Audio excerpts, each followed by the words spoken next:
Stock engineers. So guys, जैसा कि आपको पता है द लीप एक ट्रेडिंग व्यू का कंपटीशन है जो कि 1 महीने 2 महीने बाद हमेशा आता है। तो आप देख सकते हो इसका रिजल्ट आ गया जिसमें अभी मैं टॉप 7 में आया, जो कि इतना अच्छा नहीं है। मैं तो एक्सपेक्ट करूंगा ऑब्वियसली कि मैं टॉप में आऊं और मैं कुछ प्राइस मिले, चाहे वो 500 हो, 1000 हो, कुछ भी हो, या फिर इसके नीचे जितने भी 200 या 250 तक जो भी प्राइस है वो मिले। बट वो नहीं हुआ।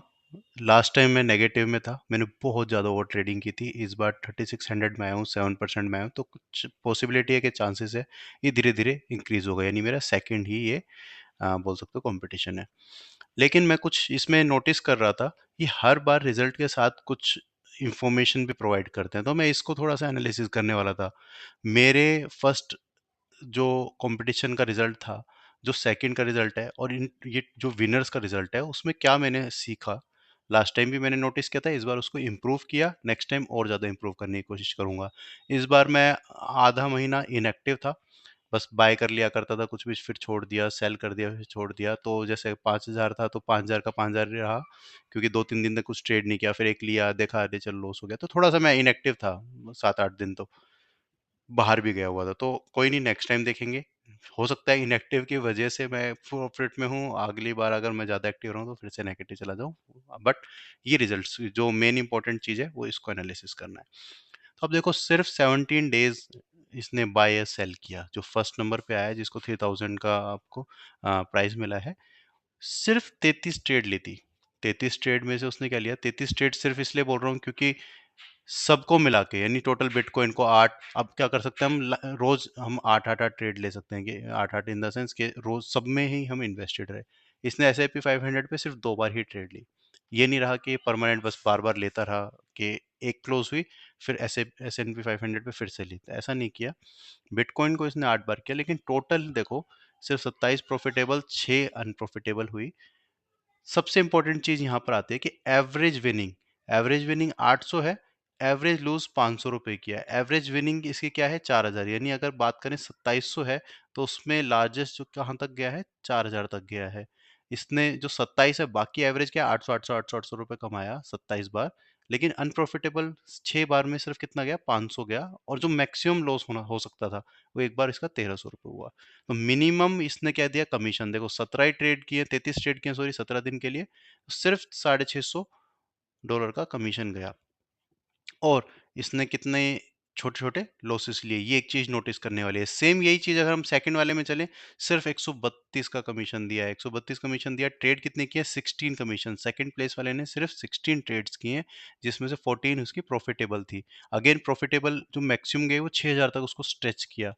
और यहाँ पर लिखा रहा है no losing trade, no losing trade. हो सकता है जो दोनों ट्रेड हो बाकी भी उसने कोस्ट टू कोस्ट पे लगा के छोड़ दिया हो, इस वजह से ये नो लूजिंग ट्रेड आ रहा है। उसने कुछ ना कुछ तो मैनेज किया होगा, बट अभी बता नहीं सकते, इसमें मुझे कुछ ऐसा समझ नहीं आ रहा। लेकिन देखने की वाली चीज ये है कि हमेशा, मैंने लास्ट टाइम भी चेक किया था, इस बार भी चेक कर रहा हूँ। अभी हम सिर्फ इस वाले जो अभी हमारा नवंबर का जो कंपटीशन था, हम सिर्फ उसकी बात कर रहे हैं, लेकिन मैंने पास्ट में भी चेक किया है कि नंबर ऑफ ट्रेड हमेशा कम रहती है। किसी की 10 रहती है, किसी की 11 रहती है, किसी की 15 रहती है, 30 रहती है, मतलब मैक्सिमम। और जब इतने सारे इंस्ट्रूमेंट हो तो हमें लगता है कि बैक टू बैक इंटरडे कर लो। एक बार बाय किया, 2 घंटे बाद सेल कर दिया, बाय किया, सेल कर दिया। सोचो 100 से ऊपर चली जाएंगी ट्रेड।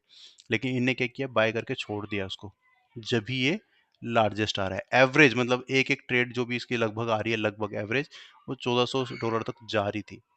तो बाय एंड सेल करके छोड़, मतलब बाय किया और छोड़ दिया।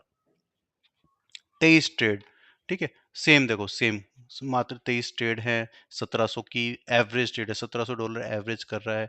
कमीशन देखो कितना कम दिया, सिर्फ $700। ठीक है, इसने देखो एट 86 लिए तो 1700 का डॉलर, वो 1700 आपका डॉलर में कमीशन भी गई है। अगर आप सोचो इसको इस पॉइंट पे आना था तो कितना डिफरेंस है, 20 205, 20 100, 1700, 1000, ये 21000 होता। 21000 अगर ये कमाता तो कहाँ चला जाता ये, कहाँ चला जाता है 21,000 पे। 21,000 पे ये टॉप पे फर्स्ट नंबर पे आ जाता है। डिफरेंस क्या आया है, कमीशन का। ठीक है, अगर इसने बहुत ज्यादा ट्रेड नहीं की होती, जैसे कि आप देख रहे हो एवरेज ट्रेड क्या है, इसने देखा नॉर्मल जितना बन रहा है, ठीक है, एग्जिट बन रहा है, ठीक है, एग्जिट। लॉस एवरेज क्या है, लॉस हो रहा है, एग्जिट। तो इसने काफी ज्यादा किया, तो ये डिफरेंस आ गया, यानी आप फोर्थ प्लेस पे आ गए। आपको $2000 का डिफरेंस आया सिर्फ इसलिए कि कमीशन ज़्यादा है। अगर ये 700 होता, 1000 में ऐड कर दूं तो 21,100 हो जाता है। 21,100 हो जाता है तो कितना हो जाता है, ये फर्स्ट पे आ जाता, उससे भी थोड़ा सा एक्स्ट्रा है। ठीक है, ये डिफरेंस आप देखो खुद ही, ये आपको समझ आएगा। ठीक है, 55 ट्रेड ली, 31 इसकी लॉस गई, तो इसने जैसे भी एवरेज ट्रेड में या जैसे भी इसने मैनेज किया, लेकिन कुछ को इसने राइट भी किया, लेकिन बहुत सारी ट्रेड ली जो इसको लग रहा था नेगेटिव है निकल जाओ, जो फिर इसको पॉजिटिव लग रहा था भाई ठीक है, 55 ट्रेड इसने क्लोज भी की। तो ये डिफरेंस आपको समझ आ रहा है। तो धीरे धीरे देख रहे हो, धीरे धीरे डाउन आ रहा है। अगर आपको टॉप पे जाना है तो इस सब चीज़ों को कॉम्बिनेशन को ठीक रखना पड़ेगा कि आपने कम से कम ट्रेड ली, प्रॉफिटेबल ट्रेड को राइट किया। मैंने भी ट्राई किया, मैंने भी, अब मेरा इसमें डाटा दिखाएगा नहीं, मैंने ट्राई किया, लेकिन अगेन इसमें एक तो हमें पास टाइम की लिमिटेशन होती है कि टाइम मेरे पास नहीं है, रात को हम नहीं बैठते, हम दिन में बस 5-6 घंटे हमने देखा, रात में अब क्या हो रहा है क्या नहीं, ऑटोमेटिक स्टॉप लॉस हिट हो जाते थे। हमारी हैबिट है स्टॉप लॉस लेने की। मुझे लगता है हो सकता है यहाँ पर देखो मिनिमम स्टॉप लिया गया है 8, ठीक है ना, 5 स्टॉप लॉस। हो सकता है ये सेल साइड में स्टॉप लॉस की अगर बात हो रही है, स्टॉप लॉस हिट हुए हैं या जो भी हुआ है, ये हो सकता है स्टॉप लॉस लेते ही ना हो। मैं भी नहीं बता सकता इनका क्या स्ट्रेटेजी थी, लेकिन मुझे लगता है स्टॉप लॉस शायद नहीं लगाते, या स्टॉप लॉस की स्ट्रेटेजी इनकी अलग है कुछ तरीके की। हमारी होती है नॉर्मल, हम रिस्क मैनेजमेंट वाले बंदे हैं। हमने क्या करना है कि स्टॉप लॉस लगा के रखना है, रात को हिट हो गया ठीक है, इट्स ओके। पेपर ट्रेडिंग है, कोई ऐसा नहीं है। और वोलेटाइल हमारी नॉर्मल इंडियन मार्केट से ज़्यादा है, वो हमें पता है, तो वो भी अगेन हिट होना ही होना है। हमारी इंडियन मार्केट इतनी वोलेटाइल नहीं है, हम स्टॉप लॉस लगाते हैं, वो डेली चार्ट पे ऐसे हिट नहीं होता। फिफ्थ प्लेस वाले की सिर्फ हम लास्ट, अब ये लास्ट ही है, ठीक है, लास्ट हम चलते हैं फिफ्थ से अगेन। 20, सिर्फ 20 ट्रेड की हैं जिसमें से 17 प्रॉफिटेबल है। अच्छा अमाउंट बनाया इसने, कम ट्रेड किया, 3 अनप्रॉफिटेबल थी, कोई कमीशन ज़्यादा नहीं दिया, 20,000 का इसको हो गया, प्रॉफिट हो गया। तो अगर ये और ज़्यादा ट्रेड करता है या कुछ, तो चांसेस है कि कोई एक अच्छी और ट्रेड मिल जाती तो 1,000 का डॉलर का और बन जाता, बट ये अपोजिट हो सकता था कि माइनस चला जाए। बट तो अभी हम उस बात पे कुछ नहीं कह सकते, लेकिन 20 ट्रेड किए हैं, 20 ट्रेड में इसका एवरेज सोचो कि 20 ट्रेड किए एवरेज, आप ये मत सोचो इसको एक महीने में इतना बना। अगर इसी तरह से ये आगे बढ़ता रहता है, 20-20 ट्रेड करता रहता है, इतना ही कमीशन देता है और आगे चलता रहता है, सोचो एक साल एक दो जो इसका रियल लाइफ में जो इसको प्रॉफिट होगा, वो कितना अच्छे से इसको मेंटेन कर सकता है। तो मैं भी कोशिश करूंगा, हो सकता है मैं अगले 5 साल तक ट्राई करता रहूं, नहीं हो पाए, लेकिन इन चीज़ों को एनालिसिस करने से, जो विनर्स हैं उनका एनालिसिस करने से ये पता चला कि उनने अच्छा ठीक क्या किया है। अपनी गड़बड़ तो नहीं दिख पाएगी अभी, लेकिन ठीक क्या किया है हम उसको ट्राई कर सकते हैं, राइट। ये ओवरऑल एनालिसिस है, इसको देखने की जरूरत नहीं है, लेकिन हम ये देख सकते हैं ओवरऑल एनालिसिस से कि 60% अनप्रॉफिटेबल थे, यानी जिनने 0% कमाया, जैसे मेरा 1% कितने परसेंट था मेरा, 1 पॉइंट है, ठीक है, 1.67%। तो मैं 1.67% किस में आता हूँ,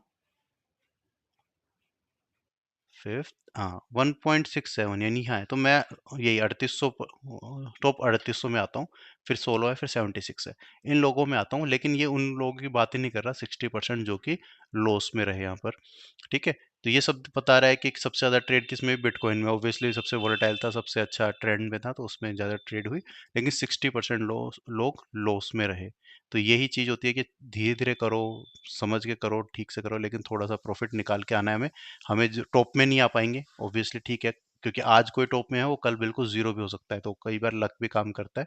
हमें वो काम नहीं करना, हमें स्टॉप लॉस के साथ काम किया, हमने नॉर्मल अपना 1-2% पे ही काम किया, और आराम से हमें क्या करना है, रियल लाइफ में भी इसी तरह से प्रोसेस को फॉलो करना है कि अच्छे से हम कम ट्रेड करें, हम लार्जेस्ट ट्रेड को और ज़्यादा जितना मैक्सिमम कर सकते हैं उतना मैक्सिमम करें, एवरेज विनिंग हमारी मैक्सिमम रहे, लूजिंग ट्रेड हमारी ये भी मिनिमम रहे, और ये बिल्कुल ही एकदम इसके बराबर ही आए तो बहुत अच्छी बात है, यानी हर बार आप इक्वली लूज कर रहे हो 200, 250, $300, बहुत अच्छी बात है। इसने बहुत अच्छे से किया, मैं बोलूँगा सबसे अच्छा मेरे को इसका लगेगा कि इसने अच्छे से किया, सब कुछ कम ट्रेड की हैं, और उन कम ट्रेड्स को इसने वेल मैनेज किया है, देखो ऑलमोस्ट लूजिंग, और इसका इसने एक फिक्स रखा कि मैं इतना ही लूज करूँ। सो गाइज यहाँ पर इस वीडियो को एंड करते हैं। आई होप ये वीडियो आपको पसंद आई हो, अगर पसंद आई है तो आप इसको लाइक करना, बूस्ट करना, और ज़रूर फॉलो ज़रूर करना। और ऐसे ही हम और एनालिसिस और किसी न किसी स्टॉक के एनालिसिस ये सब करते रहते हैं। तो आज इस पे मौका मिला, इस पे मुझे बात करने का मौका मिला, तो मैंने आज इसको एक एज अ टॉपिक लेके इसको एनालिसिस किया। Thank you.